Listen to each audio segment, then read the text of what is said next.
Auzubillahiminash-shaytanir-rajim. Bismillahir-rahmanir-rahim. Assalamu alaikum, dear students. Today our topic of discussion is endoplasmic reticulum. Endoplasmic reticulum बच्चों एक single membranes organelle है और ये cell के लिए बहुत ज़्यादा इंपॉर्टेंट होती है। अब इसकी इंपॉर्टेंस कहाँ पर है, इसका फंक्शन क्या है, स्ट्रक्चर कैसा है, तमाम चीज़ों को डिटेल के साथ देखेंगे। वीडियो स्टार्ट करने से पहले आप सबसे यही रिक्वेस्ट है कि अगर आप चैनल पे न्यू है चैनल को सब्सक्राइब करें और अगर वीडियो पसंद है वीडियो को लाइक करें और अपने फ्रेंड्स के साथ इसको ज़्यादा से ज़्यादा शेयर करें। जी बच्चे, अगर हम वर्ड एंडोप्लाज्मिक रेटिकुलम के मीनिंग की तरफ चलें तो आप यहाँ पर देख सकते हैं अपनी स्क्रीन पे कि वर्ड एंडो का मतलब होता है इनर, प्लाज्मिक का मतलब है साइटोप्लाज्म। साइटोप्लाज्म के अंदर कोई चीज है। अगला वर्ड बच्चों इसको इंडिकेट करेगा कि क्या चीज है, रेटिकुलम। रेटिकुलम बच्चों एक लैटिन वर्ड है और इसका मतलब होता है नेटवर्क। तो सेल के साइटोप्लाज्म के अंदर सिंगल मेम्ब्रेनस फ्लैटन या ट्यूब्यूलर शेप स्ट्रक्चर का बच्चों एक नेटवर्क होता है, इसको कलेक्टिवली हम बोलते हैं एंडोप्लाज्मिक रेटिकुलम। देन बच्चों नेक्स्ट हम करते हैं इसकी डेफिनेशन कि एंडोप्लाज्मिक रेटिकुलम बेसिकली है क्या। Endoplasmic reticulum is a network of channels. बच्चों चैनल्स किसको बोलते हैं ये आपने बात याद रखनी है, ये वो चैनल्स नहीं है जो आप टीवी पे देखते हो। चैनल का बच्चों बेसिक मतलब होता है रास्ता, पाथवे। ठीक है, फॉर एग्जाम्पल हम कह सकते हैं कि आपके पास कोई ट्यूब्स हैं, तो ट्यूब्स ये रास्ता होंगी किसके लिए, फ्लूइड के लिए, फ्लूइड उसमें से गुजर रहा है। तो चैनल का मतलब पाथवे होता है। टीवी पर भी आप जो बच्चे देख रहे होते हो हम उसको चैनल बोलते हैं। चैनल क्यों बोलते हैं, क्योंकि एक रास्ता है आपका और उस कंपनी का जो आपको डिफरेंट तरह के शोज प्रोवाइड कर रही है, इसलिए उसको चैनल बोला जाता है। Endoplasmic reticulum is the network of channel और tubules in contact and extending between nuclear membrane and cell membrane of all eukaryotic cell।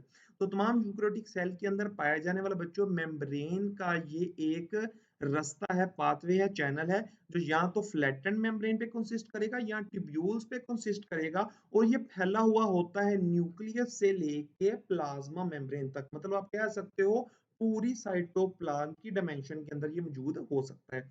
सबसे पहले बच्चे आपने इसका स्ट्रक्चर समझना है। अगर आप इसका स्ट्रक्चर अच्छे से समझ लेते हो देन बच्चों आपके लिए इसकी फंक्शनिंग और तमाम चीजों को अंडरस्टैंड करना बहुत ज्यादा आसान हो जाएगा। आपके सामने बच्चों एक डायग्राम है, इस डायग्राम के अंदर आपको एंडोप्लाज्मिक रेटिकुलम नजर आ रहा होगा। सबसे पहले बच्चों आपको यहाँ पर इंडिकेट किया गया है न्यूक्लियस। आप देख सकते हैं किसी भी यूकैरियोटिक सेल के सेंटर में जो ऑर्गेनेली है वो न्यूक्लियस है। न्यूक्लियस की बच्चों एक तो इनर मेम्ब्रेन आपको यहाँ पर नजर आ रही होगी, ये न्यूक्लियस की इनर मेम्ब्रेन है। फर्दर बच्चों न्यूक्लियस की एक आउटर मेम्ब्रेन है। अब न्यूक्लियस की जो आउटर मेम्ब्रेन है उसके साथ ही आप आगे देख सकते हैं मेम्ब्रेन का बच्चों एक नेटवर्क स्टार्ट हो गया है। स्टार्ट वाला बच्चे जो आपको मेम्ब्रेन का नेटवर्क नजर आ रहा है ये फ्लैट आपको मेम्ब्रेन नजर आ रही है, जबकि जो लास्ट के ऊपर आपको मेम्ब्रेन का नेटवर्क नजर आ रहा है बच्चों ये ट्यूब की फॉर्म में है। अभी हम इसका फर्क यहाँ पर करेंगे, हम देखते हैं कि इनका फंक्शन किस तरीके से होता है। सबसे पहले स्टार्ट में बच्चों जो आपको ये मेम्ब्रेन्स नजर आ रही हैं जो फ्लैट हैं, चिपटी हुई हैं, ठीक है, ये होती हैं रफ एंडोप्लाज्मिक रेटिकुलम। मॉर्फोलॉजिकली बच्चों एंडोप्लाज्मिक रेटिकुलम को ना दो हम स्ट्रक्चर के अंदर डिवाइड करते हैं। जो स्टार्ट वाली होती हैं फ्लैटेंड होती हैं और जिनकी आउटर सरफेस के ऊपर राइबोसोम अटैच होते हैं इनको हम बोलते हैं रफ एंडोप्लाज्मिक रेटिकुलम। इनको रफ एंडोप्लाज्मिक रेटिकुलम इसलिए बोला जाता है क्योंकि बच्चों इन फ्लैट मेम्ब्रेन के बाहर वाली इसकी आउटर सरफेस के ऊपर राइबोसोम अटैच होते हैं, जिसकी वजह से इसकी मॉर्फोलॉजी या अपीयरेंस क्या होती है, रफ होती है। अब रफ एंडोप्लाज्मिक रेटिकुलम जो है इसका काम क्या है, क्योंकि बच्चे इसकी आउटर सरफेस के ऊपर राइबोसोम लगे हुए होते हैं तो डेफिनेटली यहाँ पर भी प्रोटीन की सिंथेसिस हो रही होगी। बच्चों यही बात है, इसका सबसे पहला काम है प्रोटीन सिंथेसिस। उसके अलावा बच्चों प्रोटीन बनने के बाद यहीं से ट्रांसपोर्ट होकर आगे जाती है और प्रोटीन की स्टोरेज भी यहाँ पर डिमांड के मुताबिक की जा रही होती है। फर्दर बच्चे आप जरा देखें इन फ्लैट मेम्ब्रेन की जो दरमियान वाली खाली जगह होती है उसको हम बोलते हैं ल्यूमेन। तो ये राइबोसोम बच्चे जब प्रोटीन को बना लेते हैं, प्रोटीन को बनाने के बाद इसी ल्यूमेन के अंदर इसको क्या कर देते हैं, रिलीज कर देते हैं ताकि यहाँ पर यहाँ तो इस प्रोटीन की स्टोरेज हो सके या यहाँ से आगे इसकी ट्रांसपोर्ट हो सके। फिर बच्चे आप देख सकते हैं ये स्टार्ट वाला एंडोप्लाज्मिक रेटिकुलम जिसे हमने रफ एंडोप्लाज्मिक रेटिकुलम बोला है, ये आगे जाके कनेक्ट हो रहा है एक और बच्चे ट्यूब्यूलर चैनल्स के साथ। इसको बच्चे हम बोलते हैं स्मूथ एंडोप्लाज्मिक रेटिकुलम। इसको बच्चों स्मूथ एंडोप्लाज्मिक रेटिकुलम इसलिए बोला जाता है क्योंकि इसकी आउटर और इनर दोनों सरफेस के ऊपर ही राइबोसोम अटैच नहीं होते, तभी इनकी अपीयरेंस बच्चों स्मूथ होती है और इनको स्मूथ एंडोप्लाज्मिक रेटिकुलम बोला जाता है। अब बच्चे अगर हम स्मूथ एंडोप्लाज्मिक रेटिकुलम की फंक्शनिंग की बात करें तो डेफिनेटली यहाँ पर राइबोसोम अटैच नहीं है तो प्रोटीन सिंथेसिस जो इसका काम नहीं होगा। इसका काम कुछ और होगा। तो इसका बच्चों क्या काम है हम यहाँ पर देख लेते हैं। सबसे पहले बच्चों इसका काम है कार्बोहाइड्रेट मेटाबॉलिज्म। ये कार्बोहाइड्रेट के मेटाबॉलिज्म में इन्वॉल्व होते हैं। या तो कार्बोहाइड्रेट्स को बना रहे होते हैं या उसको तोड़ रहे होते हैं। और तो बच्चों इसका काम होता है टॉक्सिक सब्सटेंस को लेस हार्मफुल टाइप के अंदर या फॉर्म के अंदर कन्वर्ट करना, इसको हम बोलते हैं डिटॉक्सिफिकेशन। ये बच्चों काम करते हैं। उसके अलावा कैल्शियम आयन की स्टोरेज का काम बच्चों इनका होता है और लिपिड सिंथेसिस का काम भी इन्हीं के ज़िम्मे है। तो यहाँ पर हमें पता चल गया कि स्मूथ एंडोप्लाज्मिक रेटिकुलम का क्या काम होता है। अब बच्चे आपने डिटेल के साथ स्ट्रक्चर भी देख लिया है रफ एंडोप्लाज्मिक रेटिकुलम का एंड स्मूथ एंडोप्लाज्मिक रेटिकुलम का, और इनके फंक्शन को भी आपने डिटेल के साथ यहाँ पर समझ लिया है। अब बच्चे अगर हम ओवरऑल इनके दोनों के फंक्शन की बात करें कि जो सेल को ये दोनों प्रोवाइड कर रहे होते हैं कलेक्टिवली, तो बच्चे यहाँ पर लिखे हुए हैं। फर्स्ट वन क्या है? Provide mechanical support to cell. Cell की शेप को मेंटेन करने के लिए या सेल को बहुत सी चीजें बनाने के लिए क्या करते हैं? मैकेनिकल सपोर्ट प्रोवाइड करते हैं। उसके अलावा बच्चों सेल के अंदर बहुत सी चीजों की ट्रांसपोर्टेशन के अंदर भी इनका रोल होता है। और एक इंटरेस्टिंग फैक्ट बच्चों यहाँ पर मैं आपको बताने वाला हूँ, आपने याद रखना है। एंडोप्लाज्मिक रेटिकुलम जो होता है इसको हम मेम्ब्रेन फैक्ट्री ऑफ सेल भी बोलते हैं। वो इसलिए बोला जाता है क्योंकि सेल डिवीजन के बाद या सेल डिवीजन की लेट स्टेज के अंदर न्यूक्लियस की मेम्ब्रेन को बनाना भी इन्हीं का जुमा होता है। और बहुत सी बच्चे organelles except mitochondria and chloroplast, mitochondria और क्लोरोप्लास्ट के अलावा बाकी जितनी भी यूकेरियोटिक सेल की ऑर्गेनेलिज होती हैं उन ऑर्गेनेलिज की मेम्ब्रेन बनाना भी एंडोप्लाज्मिक रेटिकुलम का ही काम है। अब फर्दर बच्चे हम यहाँ पर देखते हैं कि rough endoplasmic reticulum and smooth endoplasmic reticulum इनके दरम्यान में डिफरेंस क्या है, ताकि बच्चों आपको इसके प्रॉपर फंक्शनिंग और चीजों के बारे में क्लैरिटी हो जाए। सबसे पहले बच्चे हम देखते हैं रफ एंडोप्लाज्मिक रेटिकुलम।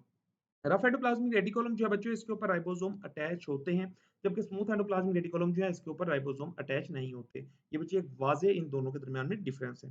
उसके अलावा बच्चे अगर हम बात करें रफ एंडोप्लाज्मिक रेटिकुलम जो है ये ज़्यादा स्टेबल स्ट्रक्चर है। ज़्यादा स्टेबल स्ट्रक्चर ये क्यों है? क्योंकि बच्चों ये फ्लैट मेम्ब्रेन के स्टेक से मिलकर बनता है। अच्छा यहाँ पर बच्चों एक चीज़ स्किप हो गई है, वो आपने याद रखनी है, वो ये है कि जो फ्लैट मेम्ब्रेन का आपने वहाँ पर एक स्ट्रक्चर देखा था रफ एंडोप्लाज्मिक रेटिकुलम के अंदर या स्मूथ एंडोप्लाज्मिक रेटिकुलम के अंदर, उस बच्चे एक मेम्ब्रेन के फ्लैट स्ट्रक्चर को हम बोलते हैं सिस्टर्नी। ये बच्चों आपने चीज याद रखनी है। तो हम ये भी कह सकते हैं एंडोप्लाज्मिक रेटिकुलम बेसिकली क्या है? ये सिस्टर्नी का कलेक्शन है। अच्छा, चलो बच्चे नेक्स्ट जरा देखें। स्मूथ एंडोप्लाज्मिक रेटिकुलम जो है ये लेस स्टेबल स्ट्रक्चर है। वो इसलिए लेस स्टेबल है क्योंकि एक तो ये होता है न्यूक्लियस से थोड़ा सा दूर है और दूसरा बच्चों ये ट्यूबुलर फॉर्म के अंदर होता है। तो रफ के मुकाबले ये लेस स्टेबल है। फर्दर बच्चे अगर हम बात करें तो रफ एंडोप्लाज्मिक रेटिकुलम जो है इसकी सिस्टर्नी क्या होती है? फ्लैट शेप के अंदर होती है, जबकि बच्चे स्मूथ एंडोप्लाज्मिक रेटिकुलम की जो सिस्टर्नी है वो ट्यूबुलर होती है। अभी हमने उसके बारे में डिस्कस किया। फर्दर बच्चे हम ये देखेंगे रफ एंडोप्लाज्मिक रेटिकुलम अबंडेंटली कौन से सेल्स के अंदर पाए जा रहे होते हैं। तो बच्चे रफ एंडोप्लाज्मिक रेटिकुलम के साथ राइबोसोम अटैच है, ये प्रोटीन सिंथेसिस का काम करते हैं। तभी बच्चों रफ एंडोप्लाज्मिक रेटिकुलम उन सेल्स में ज्यादा मौजूद होंगे या एक्टिव फॉर्म के अंदर होंगे जिन सेल्स ने प्रोटीन को ज्यादा बनाना है और बनाने के बाद उनको स्क्रीट आउट करना है, सेल से बाहर भेजना है। उन सेल्स के अंदर रफ एंडोप्लाज्मिक रेटिकुलम बहुत ज्यादा होते हैं। लाइक बच्चों पेंक्रियाज है, पेंक्रियाज एक एंडोक्राइन ग्लैंड है, ये सिक्रीशंस बनाता है, हार्मोन्स बनाता है, एंजाइम बनाता है।